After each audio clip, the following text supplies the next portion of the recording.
Tadi Jessica ya sudah saya absenkan ya. Kemudian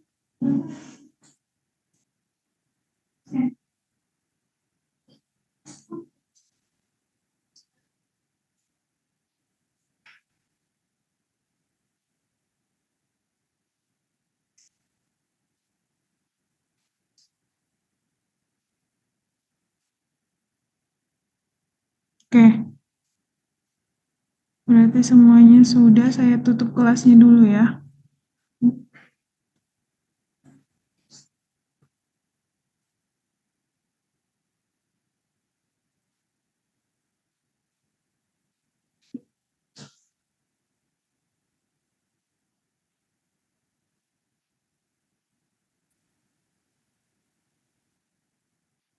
Oke, oke. Ini siapa nih? Oke.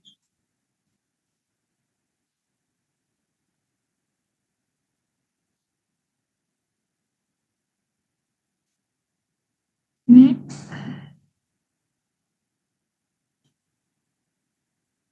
yang lainnya yang tidak buka kamera, kenapa?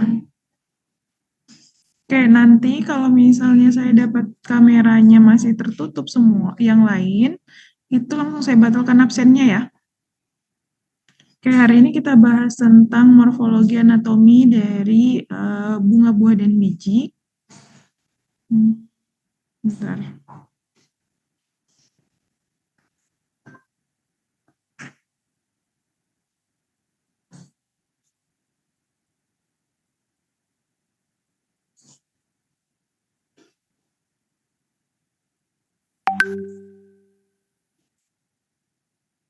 Jadi sebelumnya kan kita sudah membahas terkait anatomi morfologi dari daun, batang, sama akar. Itu yang masuk di tugas kalian sebelumnya. Sekarang kita lanjut di bunga dan buah. Bentar.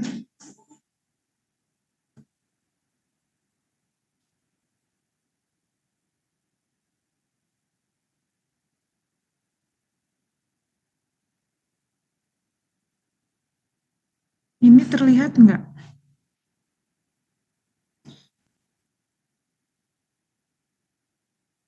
Terlihat, Bu. Oke. Nah,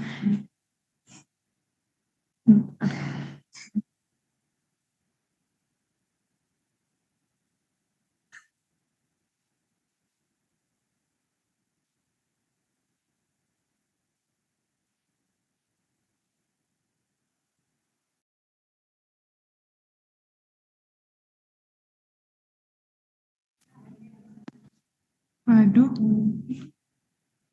Tunggu, kelihatan nggak?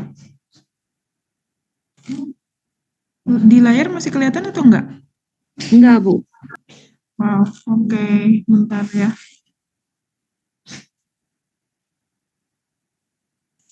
Oke, berarti tidak bisa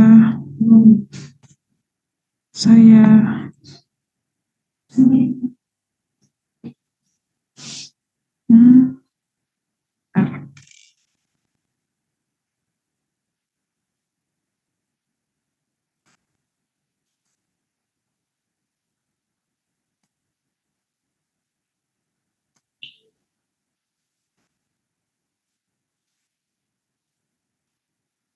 Oke, anatomi dan morfologi dari bunga.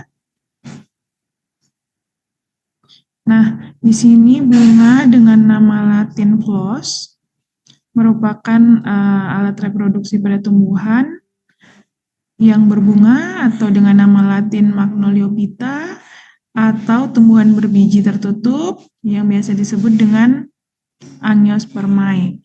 Nah, bagian tumbuhan yang berkembang biak ini dengan biji didahului oleh pembentukan bunga.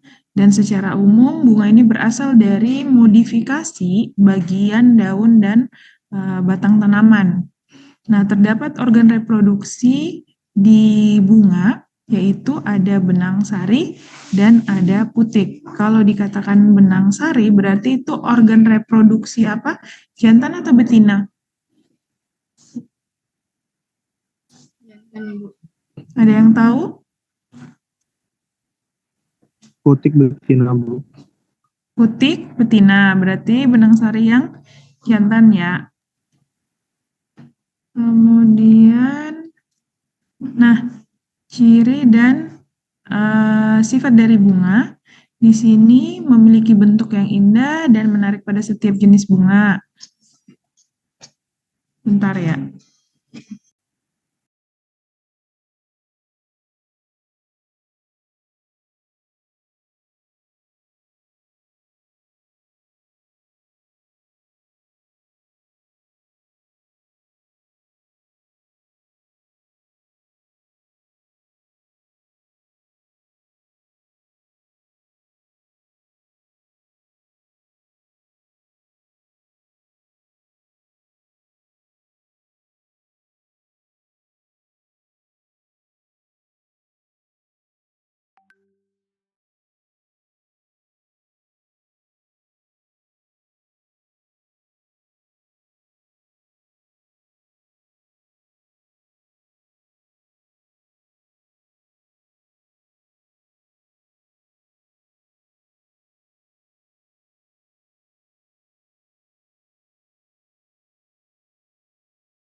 Oke, maaf ya tadi terputus. Nah, ini adalah ciri dan sifat dari bunga. Jadi ada yang memiliki bentuk, berbagai macam bentuk, baik dari bentuk kelopaknya, putiknya, dan lain-lain. Kemudian ada yang memiliki bau atau aroma yang khas pada setiap bunga. Itu sebagian besar bunganya beraroma harum, tapi ada juga yang tidak. Kemudian memiliki warna yang beraneka ragam dan ada yang memiliki nektar maupun zat lainnya yang biasa sangat disukai oleh serangga-serangga yang ada. Kemudian, nah, untuk bagian-bagian dari bunga itu sendiri, jadi di sini ada mahkota bunga. Oke, ini adalah mahkota bunga terletak di bagian dalam daun mahkota.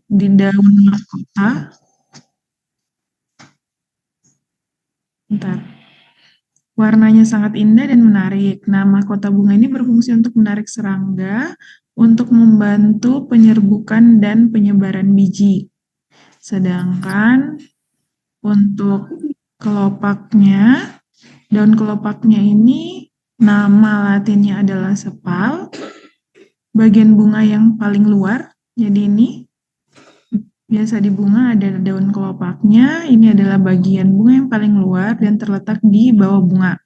Nah, bentuknya ini menyerupai daun dan sering berwarna hijau secara umum. Nah, fungsinya ini untuk melindungi ketika bunga masih kuncup. Kemudian untuk benang sari atau stamennya ini merupakan struktur reproduksi jantan pada tumbuhan yang umumnya terdiri atas kepala sarinya yang mengandung serbuk sari dan tangkai sari. Oke, jadi di sini ada kepala sari, ini benang sarinya. Oke, jadi ini adalah benang sari. Kemudian kalau untuk putik yang ininya, oke, ini adalah putik. Jadi putik memiliki kepala putik, tangkai putik, dan bakal buah. Kemudian, nah,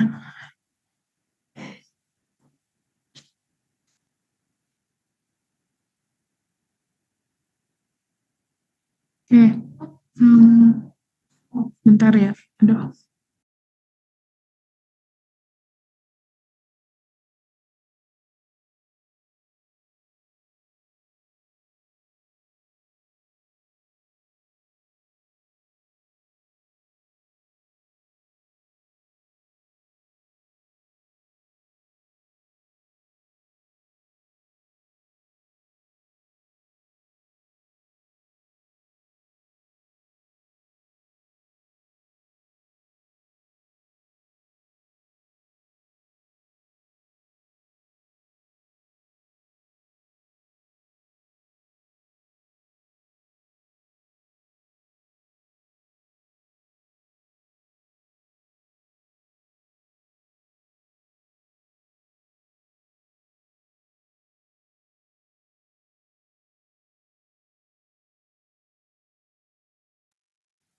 Oke, kemudian ada bakal buah, bakal biji, dan tangkai dari bunga itu sendiri. Oke, jadi ini tolong diperhatikan yang mana mahkota bunga, kemudian yang mana benang sarinya, yang mana putiknya, kemudian daun kelopak, bakal biji, dan tangkainya. Oke, nah tangkai ini sebenarnya dia masih bersifat batang, seringkali terdapat daun-daun peralihan, yaitu bagian-bagian yang menyerupai dari daun berwarna hijau yang seakan-akan merupakan peralihan dari daun biasa ke hiasan bunga. Nah, jadi intinya ini sebenarnya teorinya kalian harusnya sudah pernah dapatkan di biologi ya. Udah pernah belum? Waktu SMA harusnya ini udah pernah didapat ya teorinya. Udah, Bu. Gimana? Sudah pernah, Bu. Oke. Nah, jadi ini cuman saya mengingatkan kembali. Jadi nanti untuk tumbuhan obat bahan alam itu nanti kita akan memperhatikan bagaimana bentuk daunnya, apakah dia benar-benar tumbuhan yang kita inginkan atau tidak. Karena ada beberapa spesies tanaman, misalnya daun sirih. Kan kalau kayak daun itu daun sirih dia berbagai macam spesies yang berbeda.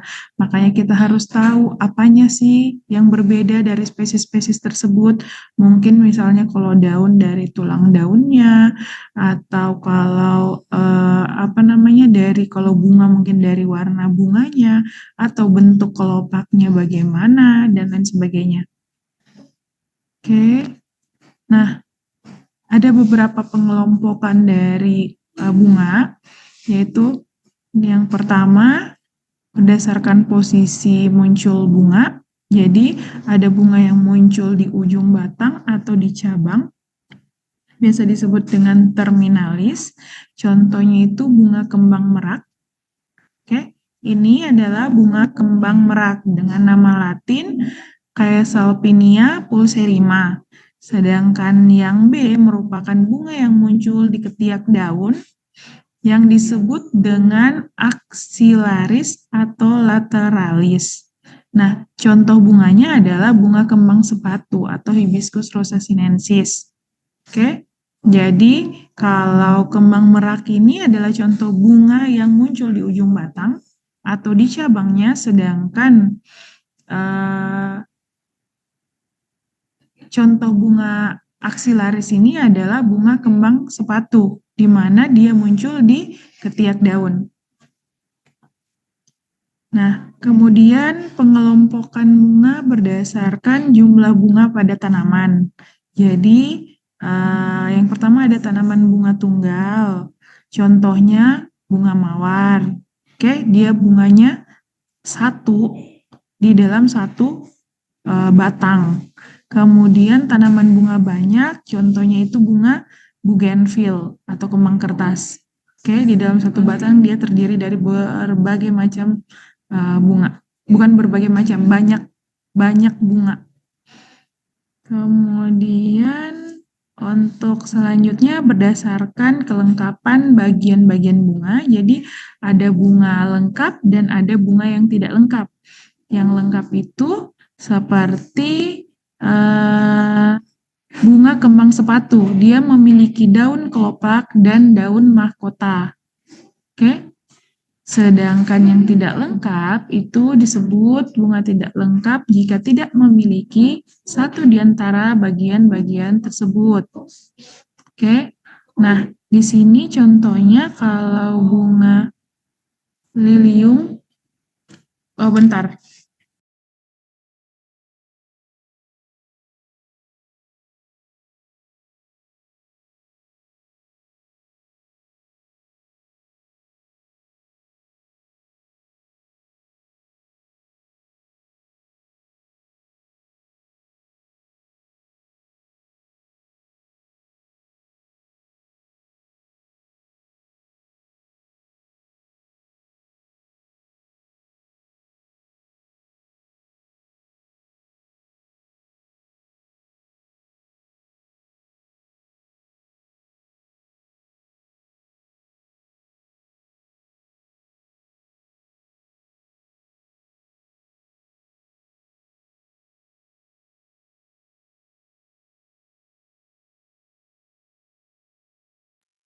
Oke, terdengar?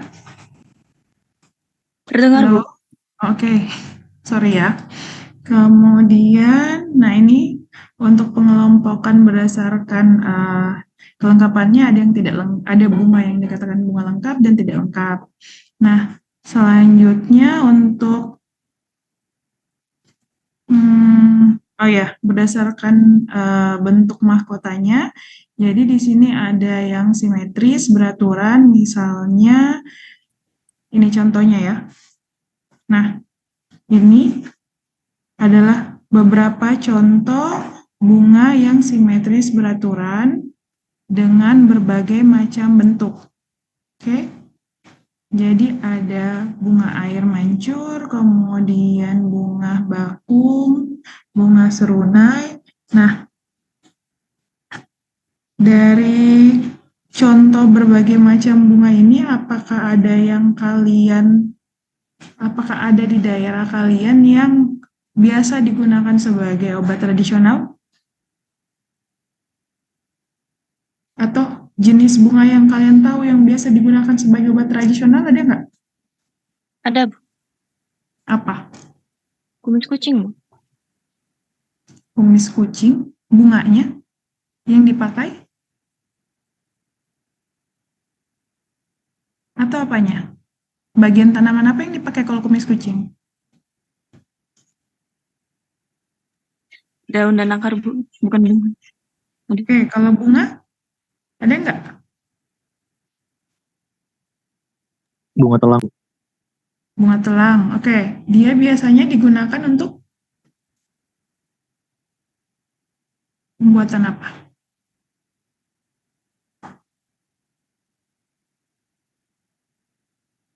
Bunga telang biasa digunakan untuk apa?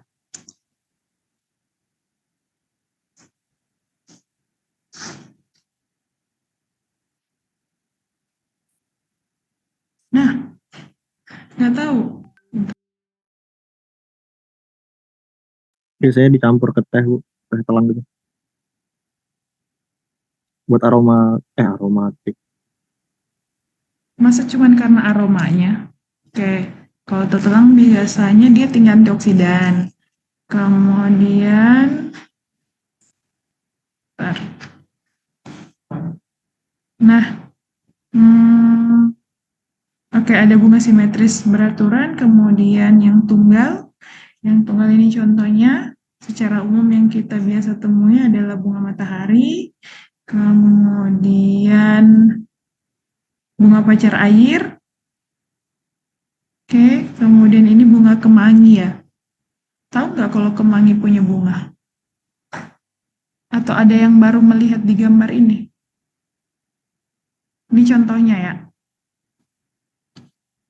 Contoh tipe bunga yang simetris tunggal. Nah, untuk bunga majemuk, jadi ada majemuk terbatas, contohnya seperti melati, dan yang tidak terbatas seperti bunga pada pohon mangga.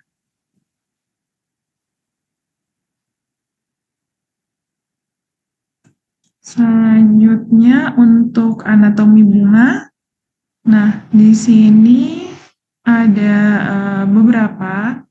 terdiri dari beberapa bagian dari anatomi bunga. Nah, ada yang dikatakan bagian yang steril, yaitu dia terdiri dari sepal dan petal, atau kelopak sepal ini adalah kelopak bunganya dan petal ini adalah mahkotanya.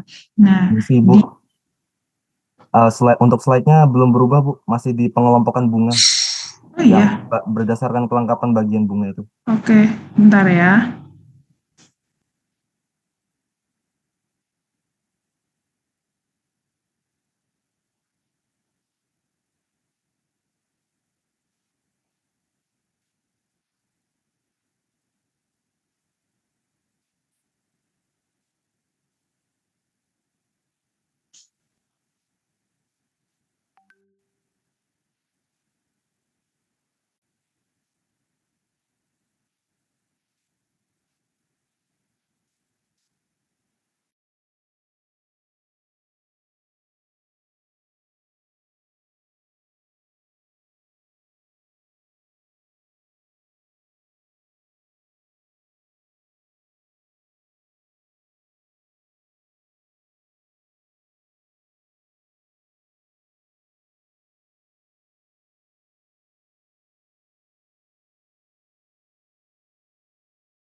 Bentar ya.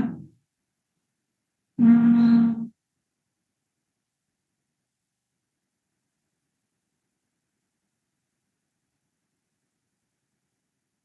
oke, ini terlihat ya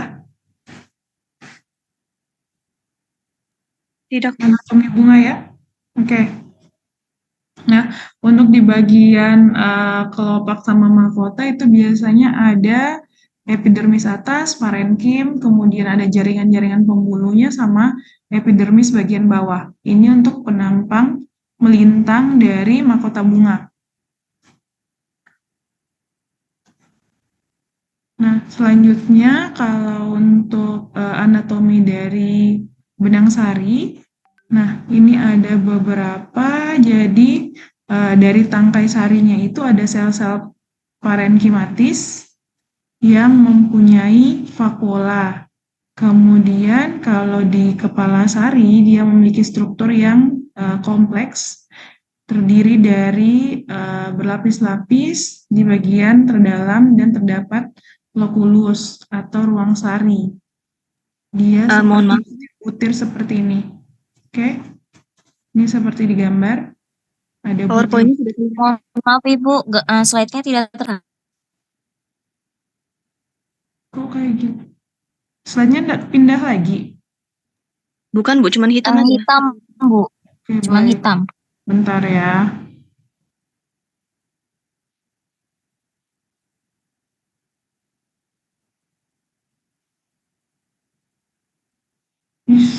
Apa sih?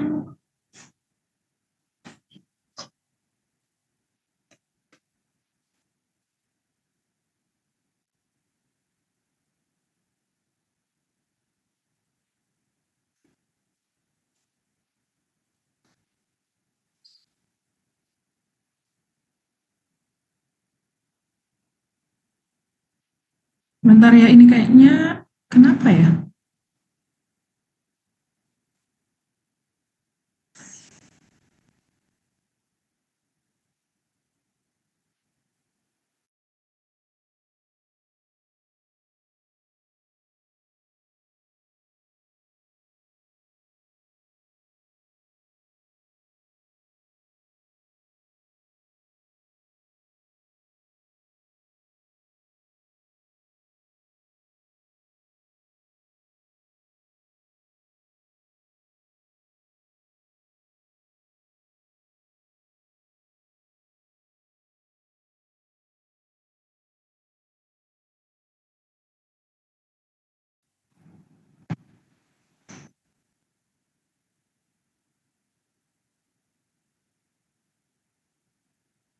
Kenapa share screen-nya di... Oh ya, coba yang jadi hostnya siapa? Oh ya, udah bisa. Bentar ya. Kok... Hmm,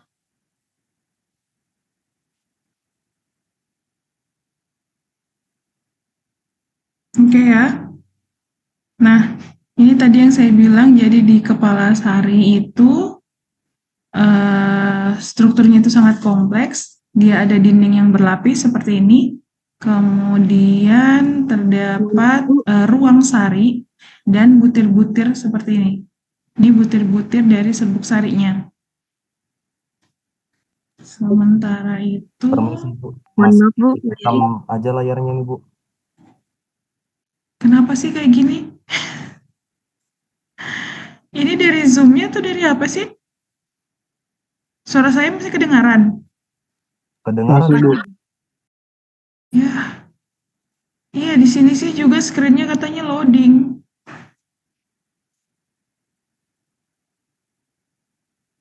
Ini sudah, bentar ya.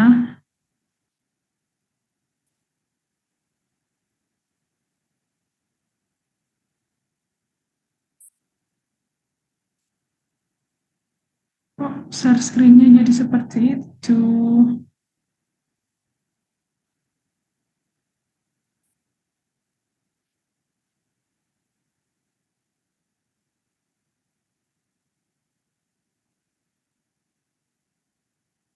Kalau ini ada terlihat nggak? Nggak ada juga ya? Ya, gimana dong nggak bisa share screen?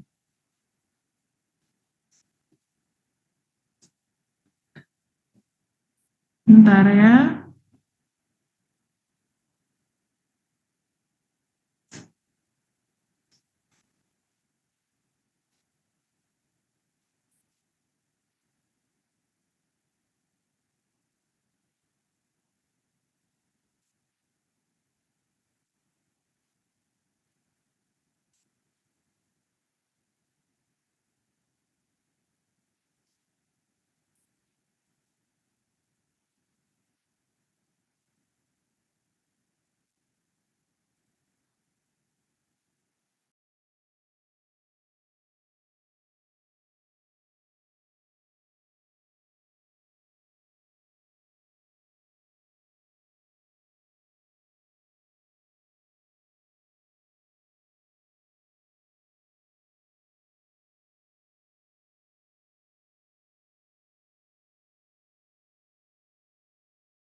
Oke, bentar ya. Kok kenapa sih? Sudah keluar dari tadi. Kalian biasanya kalau kuliah online ada kayak yang seperti ini? Kok dia jadi keluar masuk kayak gini sih?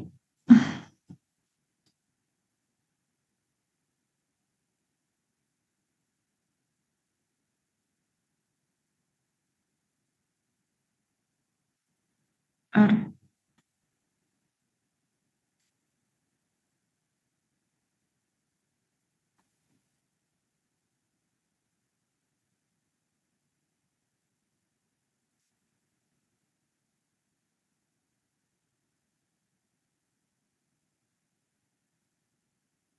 Eh, ini terlihat kan? Iya Ibu, kelihatan. Bisa, Bu. Semoga dia tidak berubah lagi ya. Oke, kemudian, nah untuk bagian anatomi dari bunga, jadi ada epidermis, endotesium, kemudian ada bagian lapis tengahnya seperti pada gambar.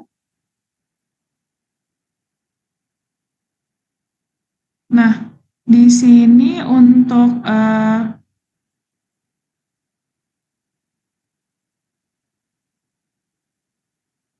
epidermisnya itu merupakan lapisan terluar. Jadi sama seperti yang kemarin saya jelaskan untuk bagian daun. Intinya epidermis ada epidermis atas atau bagian terluar. Kemudian ada endotesium. Ini lapisan yang terletak di sebelah dalam epidermis. Kalau untuk di bunga ada lapisan tengahnya yang berada di sebelah dalam dari endotesium. Jadi dia bersusun. Kemudian ada tapetum, dinding terdalam lagi. Kemudian ada mikrosporogenesis. Nah, ini merupakan di setiap jaringan sporogen kadang-kadang langsung berfungsi sebagai sel induk dari mikrospora. Ada juga polen, yaitu serbuk sari yang baru terbentuk, yang mempunyai sitoplasma yang padat. Kemudian anatomi bunga, ini putiknya atau pistilum. Terdiri dari 3 bagian, ada stigma, stilus, dan ovariumnya. Jadi paling atas ini stigma, kemudian batang dari putik itu stilusnya, dan ada bagian bawah yaitu ovariumnya. Oke, nah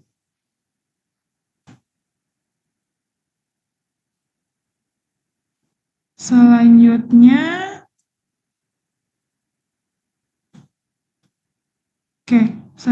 di bagian buah.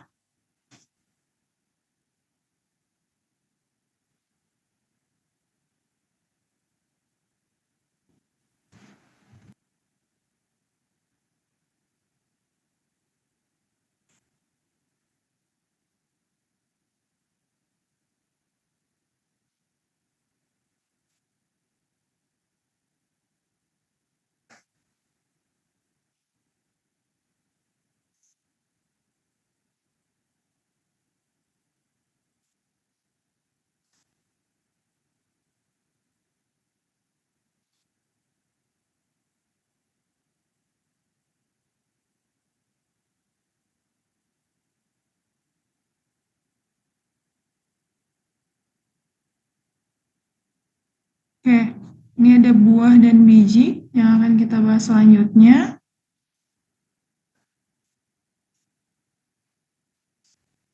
Jadi ciri-ciri dan sifat dari buah dan biji. Nah, ini kita langsung saja ke pembentukan dari buah. Jadi ada buah semu dan ada buah sejati. Oke. Nah, buah semu ini terbagi menjadi ada yang semu tunggal seperti pada jambu monyet, ini contohnya.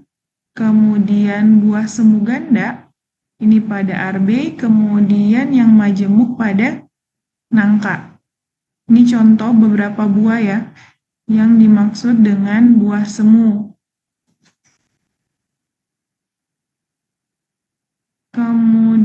Kemudian untuk buah sejati, nah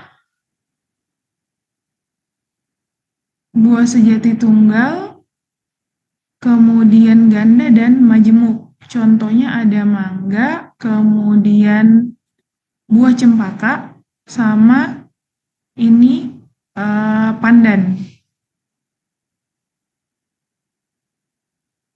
Oke, jadi buah sejati itu biasanya dia terbentuk dari bakal buah atau varium. Kemudian yang tunggal dia terbentuk dari satu bunga dengan satu bakal buah saja, sedangkan untuk yang sejati ganda dia dari beberapa bakal buah, dan kalau yang majemuk maka masing-masing bunganya mendukung satu bakal buah.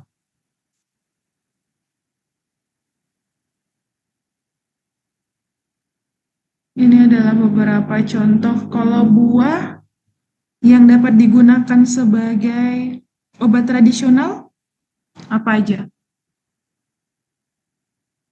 Iya, buah. Yang kalian tahu buah apa aja? Ada nggak? Papaya, Bu. Pepaya untuk? Mengatasi sembelit. Oke. Kemudian apa lagi? Buah sirsak, Bu. Sirsak untuk apa? Pengobatan kanker. Pengobatan Kanker. kanker. Emang buah sirsak buahnya yang dipakai kalau sirsak. Nah, Bisa dikonsumsi itu, Bu. Buat jus gitu. buahnya, Iya. bukannya dari daunnya. Emang ini, kalau ini menurut pengalaman atau pernah dengar tapi salah dengar atau gimana nih? Pengalaman, Bu. Keluarga saya. Buahnya ya? Iya, Bu. Oke. Kemudian apa lagi? Kalau biji?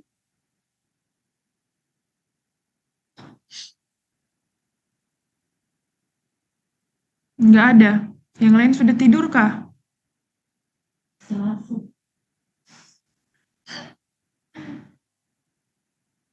Masa kalian nggak tahu kalau buah? Masa cuma itu yang menjawab?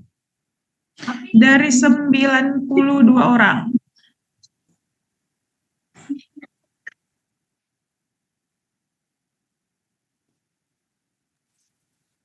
Buah manggis sih, Bu. Buah manggis. Manggis itu buahnya atau kulit buahnya?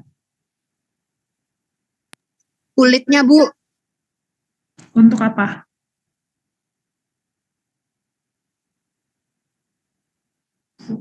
Kulit manggis, Bu, yang ada ekstraknya, Bu. Ya, iya sih, Ban. Itu ekstraknya untuk apa? Khasiatnya untuk apa itu kulit manggis? Nggak tahu. Oke. Nah, selanjutnya untuk pengelompokan buah dan biji, berdasarkan habitat tumbuhnya ada yang tumbuh di daerah tropis dan subtropis. Ini beberapa contoh gambarnya. Ada kalau di daerah tropis, contohnya ini ada alpukat, mangga, duku, pisang, dan nanas. Sementara subtropis biasanya itu anggur, apel, dan beri-berian.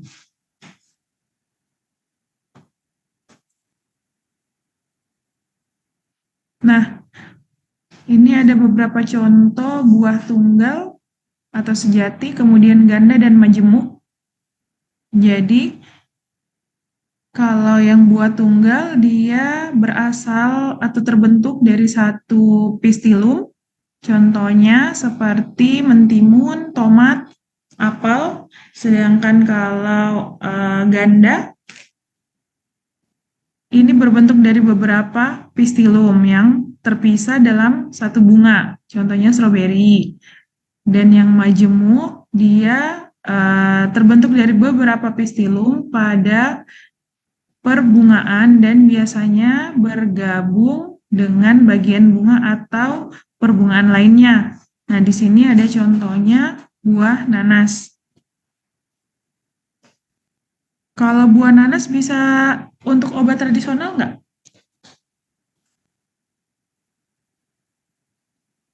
Halo. Kalau nanas bisa nggak? Ada nggak khasiatnya untuk kesehatan? Bisa, Bu. Biasa digunakan untuk apa? Kalau jus buah nanas, itu bisa digunakan untuk apa? Biasanya buat penurunkan Antioksidan, Bu. kolesterol, Bu. Menurunkan kolesterol. Kalau buah mentimun, Menurunkan hipertensi, Bu. hipertensi ya. Oke, kemudian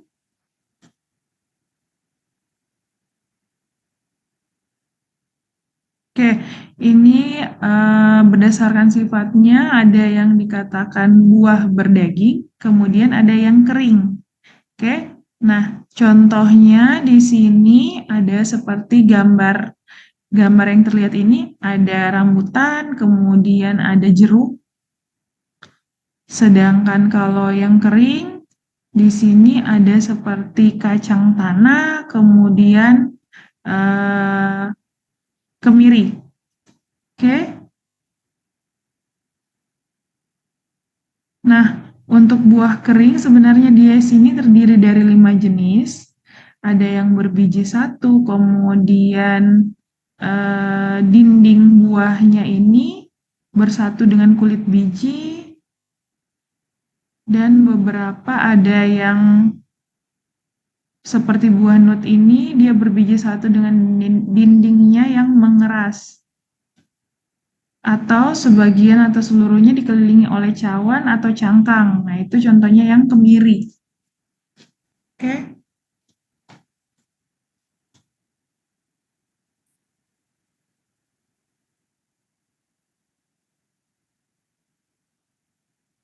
Nah, untuk berdasarkan bentuknya, kalau biji, ada biji terbuka, biji tertutup, yaitu yang biasa disebut dengan gimnosperme dan angiosperme. Nah, di sini untuk yang gimnosperme, dia itu tumbuhan dengan biji yang muncul secara individu terpapar di ujung tangkai. Kemudian biasanya dia itu akarnya jenis akar tunggang dengan batangnya yang tegak lurus, bercabang, kemudian daunnya itu berbentuk kecil, tebal, dan ada yang berbentuk jarum. Contohnya seperti pohon pinus dan melinjau. Sedangkan untuk biji tertutup, di sini tumbuhannya bakal bijinya ini dilindungi oleh satu badan yang berasal dari daun-daun buah. Nah, contohnya itu seperti durian dan jambu.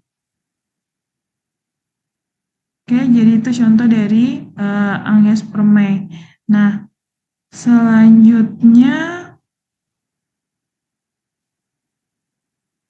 ada biji yang hanya mengandung sedikit endosperm atau tidak sama sekali memiliki endosperm. Contohnya itu pada biji sitrus. Sedangkan kalau biji yang mengandung endosperm atau perisperm itu contohnya pada tumbuhan spesies Piperaceae, dan kalau Piperaceae itu tahu nggak jenis tumbuhan apa? Ada yang tahu? Jadi kalau Piperaceae itu dia jenis tumbuhan sirih-sirian. Oke. Nah, kalau untuk anatomi dari bagian-bagian buah sendiri, itu ada eksokarp, mesokarp, dan endokarp. Oke, ini di gambar terlihat. Jadi ini biasanya kita bisa lihat di mikroskop. Nah, endokarpnya, eksokarp, dan mesokarpnya. Kalau yang ekso berarti dia bagian terluar dari dinding buah. Kemudian dia biasanya sangat tipis dan ada kutikulanya. Sedangkan kalau mesokarp, dia ada di bagian tengah. Terus biasanya dia tersusun dari jaringan-jaringan parenkim yang ada pada buah. Kemudian kalau endokarp, dia ini bagian paling dalam yang mengelilingi biji. Oke, endokarp adalah yang mengelilingi biji dari buah tersebut.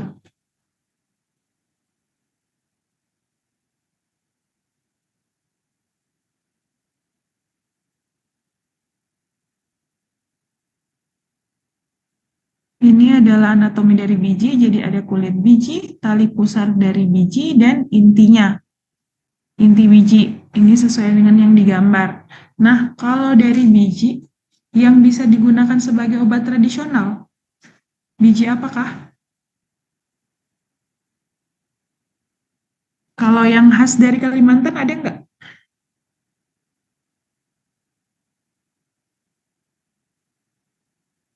Biji langsat, Bi- Bu. Apa? Biji langsat, Bu. Biji langsat digunakan untuk Biasanya itu buat obat malaria, Bu. diapain? Digerus dia, Bu.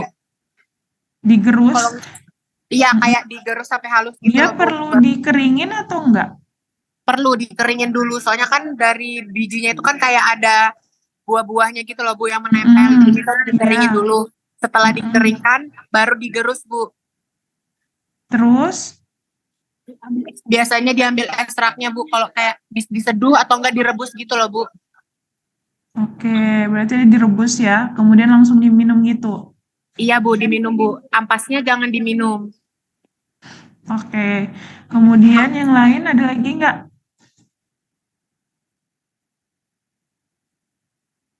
Contoh obat tradisional yang dari biji.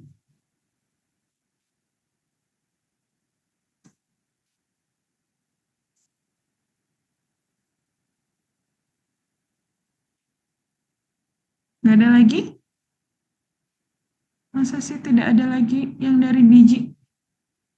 Yang kalian ketahui?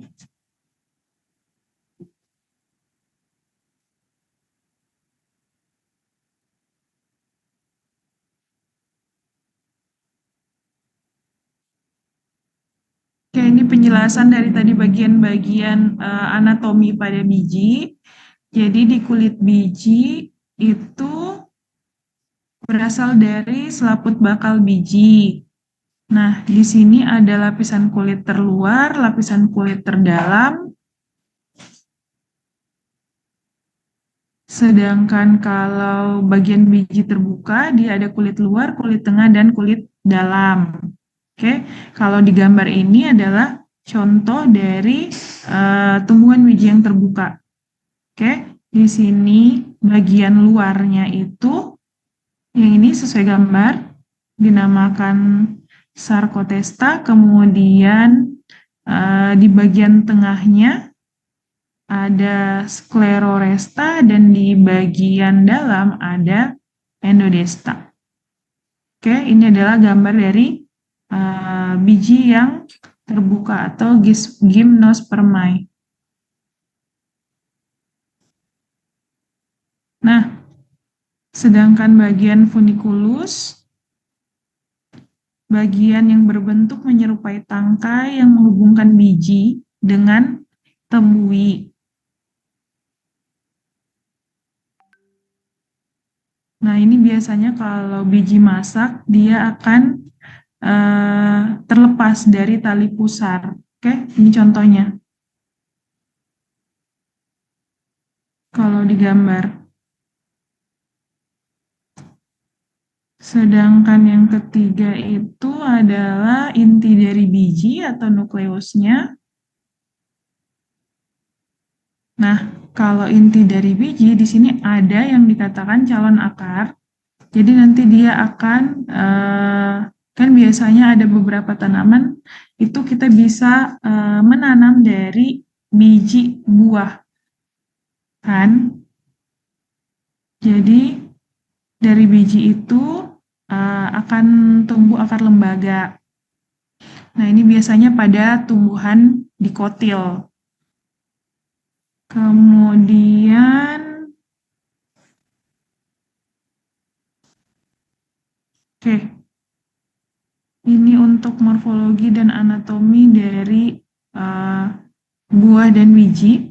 Oke, jadi secara umum sebenarnya untuk anatomi dan untuk anatomi itu akan ada bagian epidermisnya, endodermis, dan bagian intinya. Ini sebenarnya kalian ada praktikum enggak kalau farmakognosi?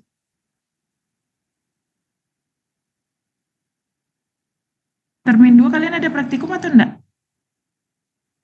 Untuk farmakognosi tidak ada, Ibu. Oh, enggak ada ya? Berarti ini cuma kuliah ya?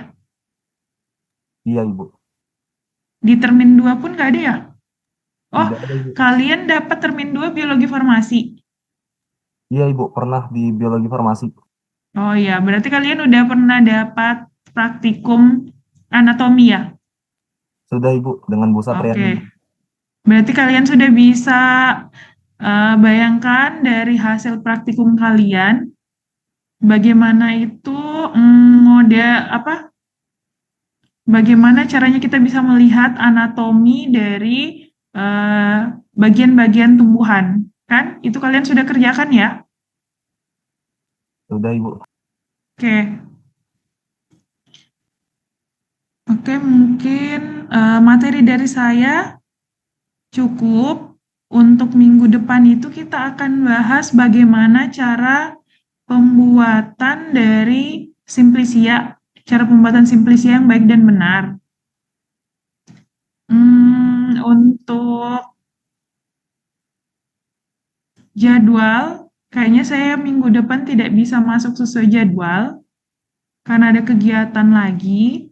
Berarti untuk materi saya di minggu depan itu kita jadwalkan di 1 kali pertemuan seperti ini ya. Dan untuk kan kalau farmakognosi ini terdiri dari 2 dosen, saya sama Pak Islam. Saya itu untuk minggu depan sudah pertemuan terakhir. Nah, harusnya saya juga sudah memberikan UTS, biar nanti kalian tidak banyak ujian di akhir. Jadi rencananya saya nanti akan kasih UTS, tapi itu nanti didiskusikan setelah materi yang terakhir untuk minggu depan. Oke? Oke, Bu. Berarti kalau minggu ini hari apa? Hari Jumat ya? Minggu depan kita masuknya di jam yang sama seperti ini bisa nggak?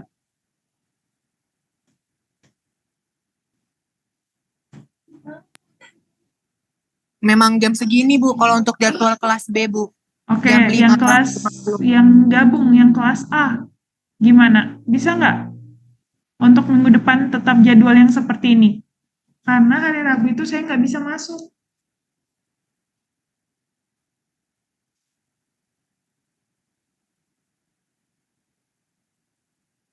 Mana nih kelas A?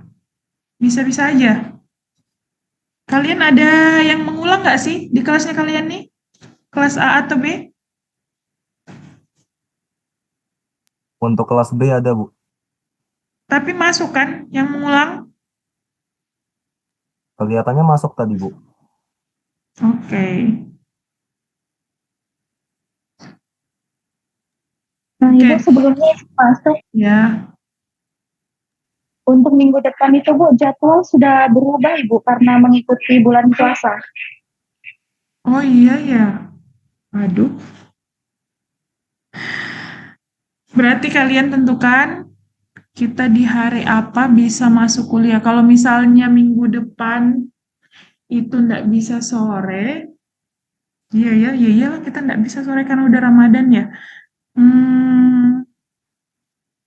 Kita ambil hari Sabtu, bisa nggak?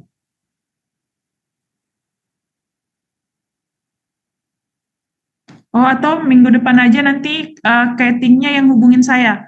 Apakah saya masuk online atau nanti saya memberikan materi lewat classroom? Semua sudah join kan? Sudah, Bu. Oke, nanti minggu depan kita tentukan. Kalian cari dulu waktu yang kalian bisa untuk kelas A dan B. Setelah itu hubungi saya. Kalau cocok dengan waktunya, kita online. Kalau tidak, berarti nanti via classroom. Oke? Oke, Bu. Oke, kalau gitu saya cukupkan untuk hari ini. Untuk tugas yang kemarin, itu nanti saya, harusnya kan hari ini kita ada presentasi ya, dari beberapa yang harusnya saya sebutkan. Tapi nanti saja saya cek sendiri tugasnya kalian. Oke, ada yang mau ditanyakan?